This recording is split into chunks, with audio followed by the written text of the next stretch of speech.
हे पहा, ही करडीची भाजी आमच्या शेतातून आणलेली आहे. निसून घेते. अशा प्रकारे मी देठं घेत नाही, कवळी देठं मी याची फक्त घेत आहे. ह्या देठामध्येच फार चव असते. ही करडीची भाजी एकदम टेस्टी लागते. मी त्याची कवळी कवळी पाने निसून घेतलेली आहे. ही भाजी अतिशय पौष्टिक भाजी असते. याच्यापासून करडी आपल्याला मिळतात. जे कोण आपण करडीचं तेल काढतो. अतिशय पौष्टिक अशी ही भाजी आहे. हिवाळ्यात शक्यतो आपण आठवड्यात 2दा तरी अशा पालेभाज्या खाव्यात. करडीची भाजी ही नेहमी बाजारात येत नाही. हिवाळ्याच्या सीझनमध्ये बाजारामध्ये भरपूर अशी करडीची भाजी येते. तुम्ही सरसोचा साग ही भाजी खाल्लीच असेल, त्याप्रमाणे थोडी चव असते हिची. हे पहा, भाजी अगदी मस्त निवडून घेतली आहे. हे पहा, कोवळे देठं मी असेच ठेवले आहे. याच्यात जास्त चव असते. तर ही भाजी आता आपण नेसून घेतली आहे. आता आपण याला स्वच्छ पाण्याने धुवून घेऊयात.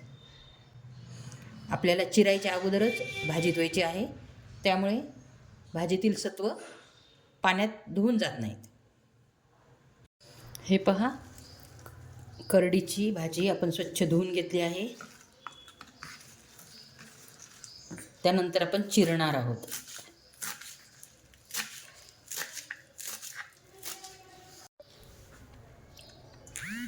भाजी चांगली बारीक चिरून झाली आहे. आता आपण मिक्सर ग्राइंडरमध्ये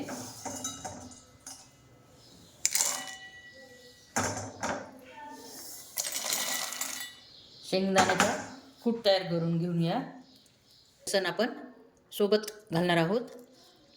हे पहा, अशा प्रकारे भाजीची टेस्ट खूप छान येते अशा मिक्स केलेल्या कुट्ट्यामध्ये. हे पहा, यातच मी लसूण घालत आहे. आणि हे आपल्याला जाडसर बारीक करून घ्यायचे आहे. एकदम फाईन बारीक करायचे नाही आपल्याला, थोडे जाडच आपल्याला बारीक करून घ्यायचे आहे. हे पहा, मी हा लसूण घातलेला कूट तयार करून घेतलेला आहे. अगदी जाडसर. गॅसवर कढई ठेवूया. कढईमध्ये तेल घालून घेतले आहे. हे पहा, तेल तापले आहेत. हे पहा, मोहरी घातली मी. त्यानंतर जिरे. या भाजीमध्ये तुम्ही या स्टेजला कांदा पण घालू शकता, पण मला आज सिंपल भाजी करायची आहे.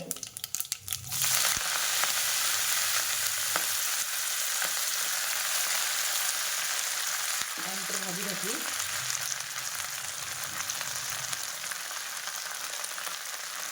भाजीमध्ये तुम्ही कांदा, मुगाची ही भिजलेली डाळ घालू शकता.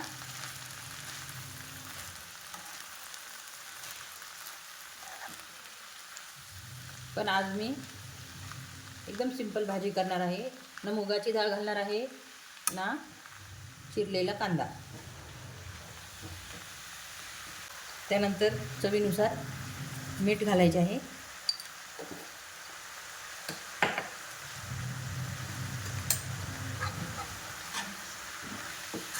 हिरव्या पालेभाज्या करताना शक्यतो जास्त मसाले किंवा तिखटचा जास्त उपयोग नाही करायचा. ओरिजिनल जी चव असते भाजीची तीच छान लागते, ती टिकून राहते.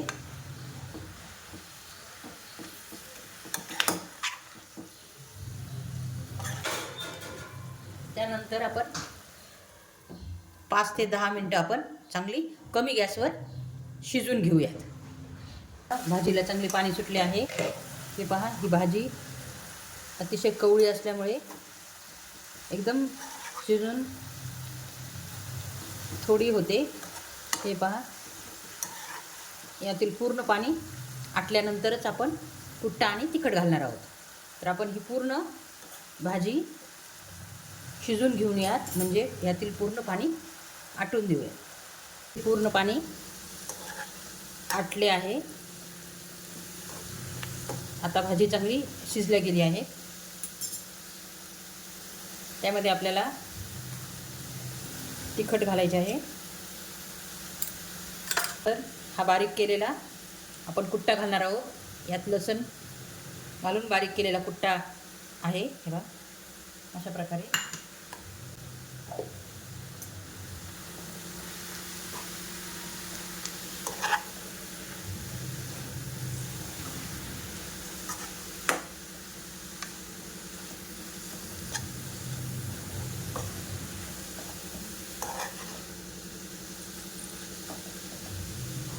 आणि चवीलाही खूप भन्नाट चव आहे या भाजीची. या भाजीची चव सरसोचा साग या भाजीसारखी लागते. तुम्ही ती भाजी खाल्लीच असेल, त्याच चवीसारखी ही भाजी लागते चवीला. थंडीच्या दिवसात ही भाजी बाजारात भरपूर येते. त्यामुळे तुम्ही ती भाजी आणा, करा, खा. हिरव्या पालेभाज्या अतिशय पौष्टिक असतात.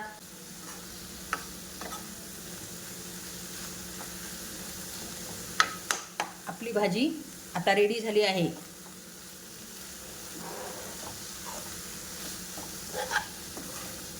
या स्टेजला आपण गॅसची फ्लेम बंद करणार आहोत. जर तुम्हाला या भाजीची रेसिपी आवडली असेल तर लाईक, सबस्क्राईब आणि शेअर करा. हे पहा, गरमागरम वाफळलेली भाजी रेडी झाली आहे. ही भाजी तुम्ही पोळी, भाकरी यासोबत सर्व करू शकता. पण भाकरीसोबतच खूप टेस्टी लागते. मी सजेशन करेल तुम्ही ही भाजी भाकरीसोबत नक्की खाऊन बघा.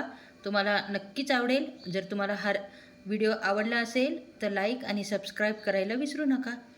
पुन्हा भेटू अशा नवीन व्हिडिओमध्ये. तोपर्यंत नमस्कार.